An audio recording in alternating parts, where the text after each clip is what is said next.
lorsque vous recevez un mail qui comprend des pièces jointes. Ces pièces jointes, vous avez plusieurs choix. Lorsque vous cliquez dessus, vous pouvez les consulter en ligne sans les enregistrer, en utilisant Word Web Application. Mais vous pouvez aussi tout télécharger en tant que zip. Il y a encore d'autres possibilités. Lorsque vous les ouvrez, vous pouvez aussi les partager à l'intérieur de SkyDrive.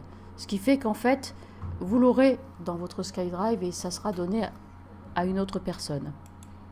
Un clic droit me propose pas grand chose d'intéressant parce que vous pouvez enregistrer l'image de ceci, c'est pas intéressant du tout.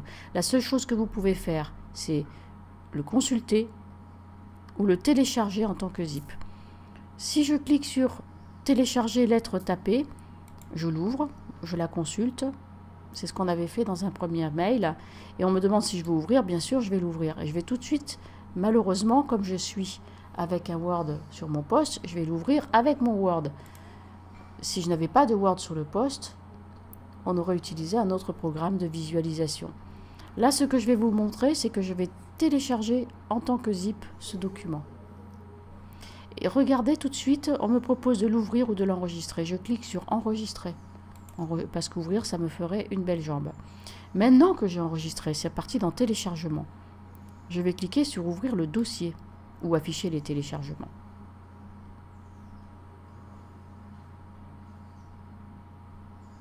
Un peu loin. Voilà. Et là, je vois un document sous forme d'œuf qui se termine par zip. Ceci est un document compressé pour que ça soit très facile pour vous de le récupérer, même s'il était très gros. C'est exagéré parce qu'on aurait pu le télécharger tel quel. Je double-clique et cela lance le programme de décompression qui me nécessite d'extraire. Ce qu'il faut faire, c'est extraire. Et lorsque j'extrais mon document, on va me demander de le poser dans un dossier. Je pose sur le bureau et je clique sur Extract. C'est un peu compliqué et c'est pas malin de la part de Microsoft de passer par une compression puis une extraction pour mettre sur le poste, au lieu de télécharger tout simplement, parce que tout le monde n'en a pas besoin. Et ça fait quand même, j'ai essayé avec une petite image, une icône toute petite, et automatiquement on m'a proposé cette compression. Donc voici maintenant, ces documents sont ici. Ils sont sur mon bureau. Si je veux les envoyer à quelqu'un par la suite, libre à moi, je referme tout cela, dans Outlook, de créer un nouveau message. Commencez votre email. Mon mail c'est Chauvet, C-H-A-U-V, Muriel. Comme ça. Il n'y a pas le E, Chauve. Il n'y a pas le E, M, E-L. Comme ça. Ouais, 30 000. Ah. Voilà. Auteur. .fr ou .fr. Voilà. Je sais que ces courriers, je les ai reçus. Je dois les envoyer à quelqu'un. Comment je fais pour envoyer la lettre? C'était la question que vous m'avez posée tout à l'heure. Eh bien, je vais insérer mon fichier en tant que pièce jointe. Et ce fichier se trouve sur le bureau, mais ça aurait pu être dans les téléchargements. C'est moi qui l'ai posé sur le bureau. Ouh. Ah. Ah oui. Il se trouve sur le bureau et c'est un nouveau dossier puisque c'est un ensemble de documents qui ont été décompressés. Ils arrivent pas en forme de document mais dans un dossier que je dois ouvrir. Et par exemple, je vais récupérer mon étape 1, ouvrir, ça part dans SkyDrive. Et c'est arrivé dans mon document, c'est pas exactement ça, c'est arrivé dans le mail que je vais envoyer à Muriel. Et j'envoie. Bien sûr, je pourrais mettre un message, voici votre exercice. Et je signe, puis mieux, voilà, je l'envoie. Donc vous avez vu que si vous récupérez quelque chose en pièces jointes, vous pourriez faire transférer aussi, hein, mais si vous pouvez le récupérer sur votre poste, vous pouvez l'ouvrir.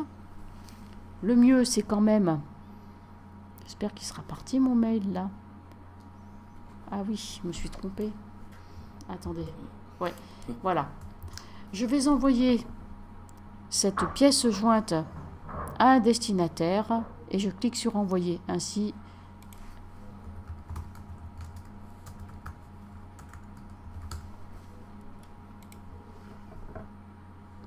voici, la lettre est partie. Donc j'avais plusieurs possibilités. Lorsque je reçois un mail avec une pièce jointe, je résume, je peux l'ouvrir directement, mais je vais ouvrir mon Word sur le poste, la consulter en ligne, je peux la télécharger sur mon poste, mais on me propose que du zip, c'est-à-dire je suis obligée de décompresser ensuite, c'est un peu compliqué pour un débutant. Et si je veux l'envoyer à quelqu'un d'autre, lorsque j'ai cliqué sur ce mail, je peux aussi choisir une action, et dans cette action, je vais la transférer. Excusez-moi. Normalement, un mail, on peut le transférer. Et là, il faut que je trouve où est la commande pour le transférer. Alors, supprimer ce message, c'est pas ça. Voilà. Lorsque je clique sur la flèche déroulante à côté de répondre, je peux aussi transférer ce message. Si je l'ai reçu de Alice Charbonnel, c'est-à-dire moi, je peux l'envoyer à formatrice en ligne, par exemple, et cliquer sur envoyer. Ce qui est la dernière méthode et la plus simple à réaliser. D'accord ? Voilà.